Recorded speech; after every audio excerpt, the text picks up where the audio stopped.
Bakit nga ba kailangan pa mga bet? Eh kung tutuusin, pare-parehas lang naman ang itsura ng bilat ng mga babaeng burikat.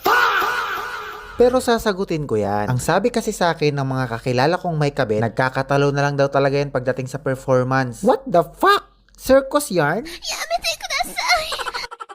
Kaya advice ko sa mga legal wife dyan, nasa pagalingan talaga ng giling yan. Oh shit! Oh shit! Oh my God! Grinder yarn? Huwag naman kasi kayo magpapatalo sa mga burikat na Nagbahog bilap! itayo ang bandera ng mga legal at puksain ng mga illegal tapos patayuin ang burat ni Mahal. Hindi, joke lang. Hindi ko naman sinasabi na boring kayong mga legal. Ang point ko lang wala na kasi tayo sa panahon ni Maria Clara at ni Crisostomo Ibarra. Kaya kapag may pagkakataon, hala, bira lang ng bira. Yamete kudasai! Ang sabi nga ni Andres Bonifacio, I shall return. I mean, putang ina, punitin ang sedula.